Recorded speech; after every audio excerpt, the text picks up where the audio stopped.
Hello, I'm Stone from the Couch Sessions, and we are here with Vivi Brown. Hello. All the way from the UK.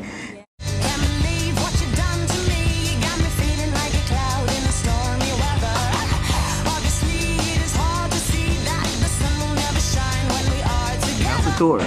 It's great. We've only done 3 shows. We did the Brooklyn Bowl. That was my first New York show. We did LA. And actually 4 shows. We did Philly yesterday and Washington today. Oh, cool. So it's really good. We're having a great time. That's cool. And how's the response been? How have people been? Yeah. We always get a really good response. And it's interesting because each city has got such different vibes. So it's quite psychological. Like you can analyse the different states and towns and cities accordingly. So. Yeah. And how is it, how is it compared to like the UK, touring in the States versus touring here? Is it different? Is it one better than the other? Or? I think that touring in America is different because it's so big, and it's quite tiring and draining because it's a massive big country, so there's small places to go. But I think the internet's made the world so much smaller as far as like perception is concerned and cultural things. Like people are people, and although different places have different vibes, it's just still human, Good music, bad music, good times, bad times. The album, Traveling Like the Light, it dropped, doing very well. I listened to it, it's great. Thank you. You're welcome, you're welcome. And you named it Traveling Like the Light. What can you explain the title? Yeah, I dated all the boyfriends I've dated, or most of them, studied physics. So we always had debates about science and light and quantum physics and molecules and the universe. And I'm really interested in quantum physics, and lately the whole concept of light is really intriguing to me. And you can't destroy light. It's the kind of it's energy, and energy can't be destroyed. It just gets converted into other forms. Yeah. And I kind of feel I want my career to be like that. I want to keep reinventing myself and it never being destroyed. Yeah. And travel like light. So that's cool. Traveling like the light. That's cool. It's very sort of pop, but a lot of the songs are about heartbreak. Yeah. And what was your songwriting process when you went into this album? I didn't have any process when I was making the record, other than just being really open to what was true to me.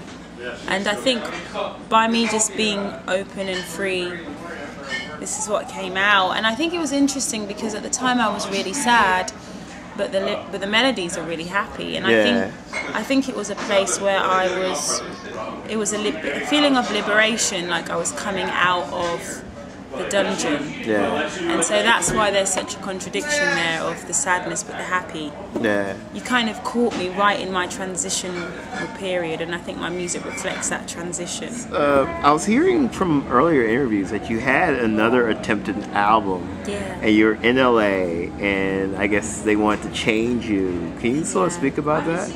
Yeah, I got signed when I was 18, and I was really young and impressionable.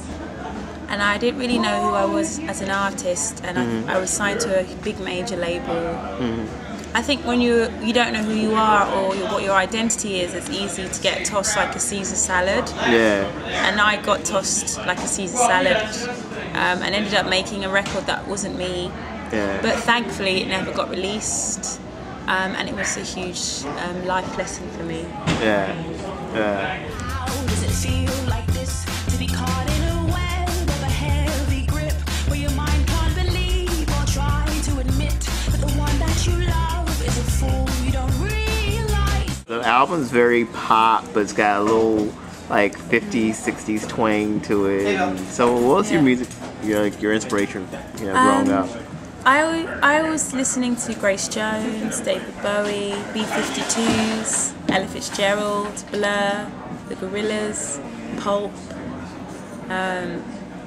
SWV, Nice. J Dilla. Yeah. So like I've got a really eclectic mix of music that I love. I hate to be boxed or stereotyped or have to follow one genre, you know. So Yeah. as I was growing up, I was listening to everything that was good. Yeah. And I think you can hear that in my album. Oh yeah, definitely. First thing I know is you're very tall. I do have massive big heels. Yeah. But yeah, make you a little bit taller. But, Yeah. And you were a model at one point, weren't you? No, I've become a model, I guess. Oh, I never okay. modeled before, and I can't believe I'm modeling now, to be honest. I still have to pinch myself that they want me to be a model. But I got signed to Next Models about 6 months ago, and I've started modeling for them. So Cool. it's very flattering. And essentially, you know, you have this sort of style that is very unique. You know, it's Well, very right cool. now I'm wearing pajamas. Well, Look, these are pajamas. Look. that's great. That's great. Pajamas with these heels, and let me tell you, it's actually snowing outside. It is snowing outside. Yeah, an Alabama t-shirt. Oh, that's wonderful. And this is a men's jacket. So I'm very scruffy at the moment. But you're interviewing me in my sound check, so well, you've got to be know, comfortable. I know. And then this hat cost me $5.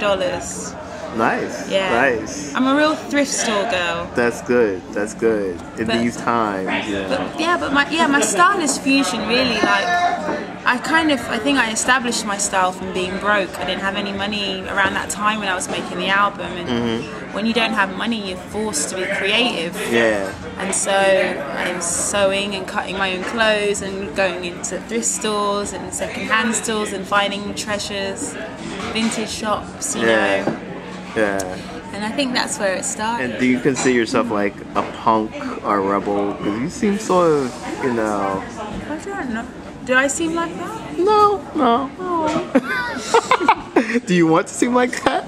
Yeah. Oh. No, I just want to be myself. You know what? I don't know. I'm very honest. Yeah. I will say it how it is. Very Yeah. real. It gets me in trouble sometimes because I don't really know how to be fake. I don't know. I'm a graceful punk. That's a good way to put it. That's a really good way to put it. Just explain the VV. Yeah. Well, my name is Vanessa Louise Brown. But my nickname is Vivi, and people always ask me why the second V. Well, the second V is because I used to do hip-hop battles in the playground when I was young, and that was my battle name, Vivi. And it stuck. That's my nickname. My mum calls me Vivi, my dad calls me Vivi. I'm even going to get Vivi on my bank account. Might as well. So, it's Vivi. Word.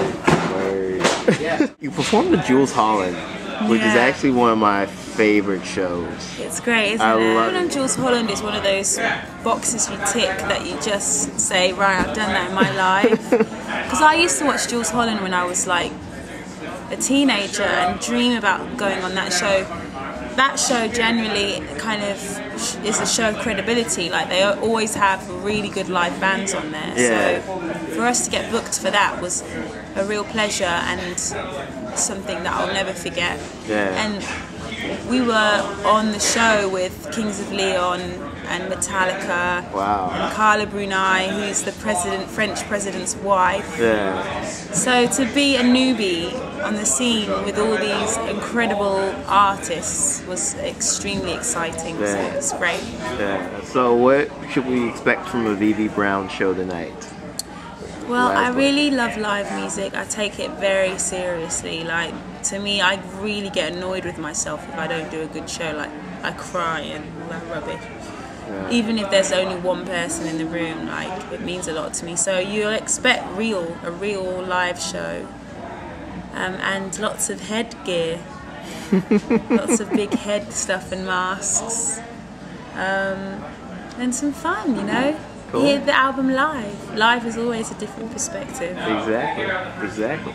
Cool. Well, VV Brown, it's been a pleasure. Thank you very much. You're welcome. And we hope to see you on tour soon. Yeah, come and see us. she comes to your town, see her. Yes, please see me. All right. Bye. Take care.